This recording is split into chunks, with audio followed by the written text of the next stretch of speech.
कल जिस तरह से आज जो हमारा घर घर कांग्रेस अभियान, कल हमारे प्रदेश अध्यक्ष उदय भान जी और हमारे नेता प्रतिपक्ष चौधरी उपेंद्र सिंह हुड्डा जी के नेतृत्व में कल ये अभियान हरियाणा में शुरू हुआ। आज वो घर घर कांग्रेस का अभियान हमने रोहतक में वो शुरू किया है। हालांकि हम पहले ही जो है लगातार लोगों के बीच में जा रहे थे और हाथ से हाथ जोड़ो प्रोग्राम के माध्यम से जो है पिछले एक साल से जो AICC का हमारा कार्यक्रम था। अब हरियाणा कांग्रेस का हरियाणा चुनाव तक ये कार्यक्रम चलेगा। घर घर कांग्रेस जो हरियाणा विधानसभा चुनाव पहले लोकसभा तक, उसके बाद हरियाणा विधानसभा चुनाव तक, और इस कार्यक्रम के माध्यम से हम हर घर पहुंचेंगे।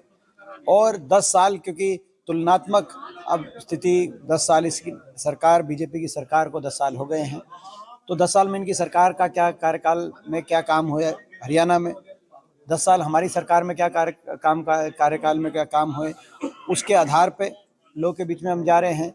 आज हरियाणा प्रदेश विकास की पटरी से जो उतरा है, बेरोजगारी में देश में नंबर 1 जो बना है, आज हरियाणा का नौजवान कहीं नशे से, कहीं डिप्रेशन से, कहीं विदेश के पलायन की तरफ अपना भविष्य खोज रहा है। आज ऐसी स्थिति बनी है, पढ़े लिखे हाईली एजुकेटेड नौजवानों को हरियाणा के अंदर अच्छे पदों पर स्थान नहीं मिल पा रहा है।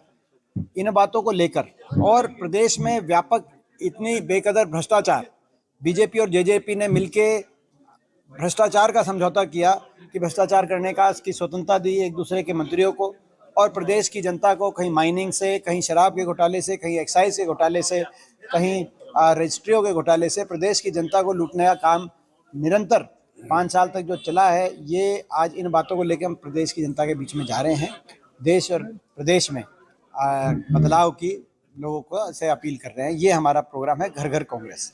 जिस तरह से अब आपने किसानों की बात की थी, आपने कहा जो सरकार द्वारा जो बजट था वो अभी तक अलॉट नहीं किया गया। ये आज मैंने AICC में प्रेस कॉन्फ्रेंस करी कि जो सरकार ने बजट रखा था किसानों के लिए, कृषि बजट का 1 लाख करोड़ खर्च नहीं किया सरकार ने, और वो खर्च ना करके दोबारा से सरकारी खजाने में जमा करा दिया गया, जो कि एक अपने आप में एक बड़ी गंभीर बात है।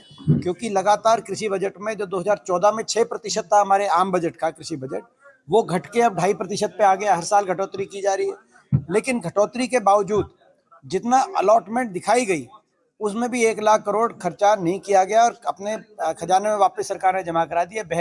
बेहद ये गंभीर मुद्दा है, क्योंकि इसी दौरान पिछले 2014 से लेकर 2023 तक NCRB के आंकड़ों के अनुसार 1 लाख से ज़्यादा किसानों ने आत्महत्या भी की है। अगर ये और कुछ नहीं तो बजट जो आपने खजाने में जमा कराया, इनसे इन आत्महत्या को रोका जा सकता था। इनसे जो इन्होंने वायदे किए थे, उन वायदों को पूरा किया था। इन्होंने कहा था किसान की आमदनी दुगनी करेंगे, आमदनी तो दुगनी हुई नहीं, लेकिन किसान पे कर्ज लगभग दुगना हो गया, लगभग 96% कर्ज बढ़ गया। इसी प्रकार से इन्होंने कहा था कि MSP 50% खर्चे के ऊपर मुनाफा के हिसाब से दिया जाएगा स्वामीनाथन कमीशन के आधार पे, वो भी इन्होंने पूरा नहीं किया। हमारे समय गेहूं, धान और जितनी भी दालें हैं उनकी जो न्यूनतम समर्थन मूल्य MSP में जितनी वृद्धि 10 साल में हुई थी, बीजेपी के इन 10 साल में किसी में उसकी 1/3 भी वृद्धि नहीं हुई। या तो 1/3 मैक्सिमम या उससे कम, कहीं भी उससे 20%, उससे 15% ही वृद्धि 10 वर्ष में हो पाई है। तो MSP भी नहीं बढ़ाई।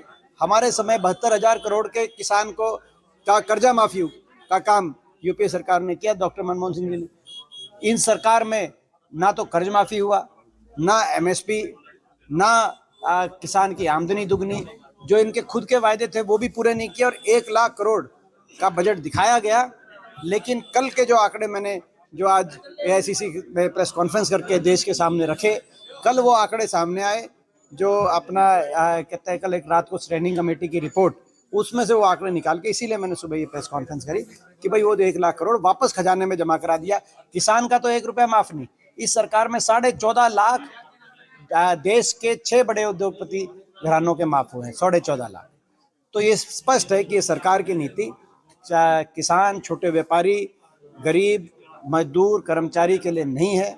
इस सरकार की नीति 5-6 बड़े उद्योगपति घरानों के हित की नीति। जो 55 लाख करोड़ का जो कर्ज छोड़ के गई थी, इस पे अब 205 से भी ज्यादा करोड़ का जो लाख हो गया कर्ज, उसको लेकर किस तरह। और दूसरी तरफ मैंने जैसे कहा कि 14.5 लाख करोड़ केवल 6 बड़े उद्योगपति घरानों के इस सरकार ने माफ किए। ये आप अंदाजा लगा सकते हैं कि भाई ये सरकार की जो नीति है वो उस नीति और उस नीति से आज देश का नौजवान पीड़ित है। देश में सबसे ज़्यादा बेरोजगारी की स्थिति बनी हुई है, वो इसीलिए बनी हुई है और हरियाणा प्रदेश में देश में हमारे इतिहास में सबसे ज़्यादा बेरोजगारी, और उसमें से हरियाणा प्रदेश में देश में सबसे ज़्यादा बेरोजगारी। ये हरियाणा सरकार की विफलता है।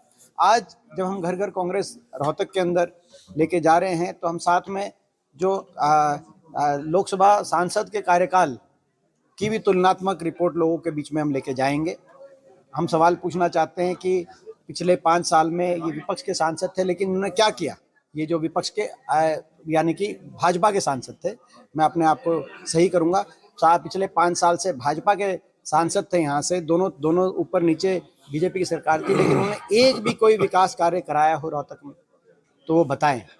सबको पता है कि जब यहाँ से मुझे लोगों ने आशीर्वाद दिया और मेरा जो कार्यकाल था उसके अंदर सबको पता है कि चाहे वो मेट्रो भादुगढ़ आई हो, रेल की लाइन झज्जर पहुंची हो, चाहे 2 थर्मल कारखाने बने हों, चाहे 5 यूनिवर्सिटीज़ बनी हों, चाहे 3 सुपर स्पेशलिटी अस्पताल बने हों, चाहे 68 पीएचसी और सीएचसी गांव स्तर के जो हमारे अस्पताल बने हों, चाहे 1080 किलोमीटर नोटिफिकेशन नेशनल हाईवे का किसी एक लोकसभा क्षेत्र में सर्वाधिक देश में उस समय रोहतक में हुआ हो, चाहे आईआईटी, आईआईएम और एम्स जैसी तीनों देश की बड़ी संस्थाओं समेत 5 बड़ी संस्थाएं जिसमें इंडियन होटल मैनेजमेंट इंस्टीट्यूट और एफडीडीआई वो रोहतक के अंदर आई हों, चाहे बड़े औद्योगिक क्षेत्र IMT Rohtak, footwear development park Bahadurgarh और एमईटी झज्जर चाहे वो स्थापित हुए हों, तो विकास की तरफ रोहतक आगे बढ़ा। रोहतक की जो है मैं समझता हूँ कि विकास की तस्वीर उस समय उभर के देश के मानचित्र पे आई। और जब मैं विपक्ष में 2014 से 19 तक विपक्ष के सांसद के रूप में भी था, तब भी मैंने जो है अपने जो प्रयासों से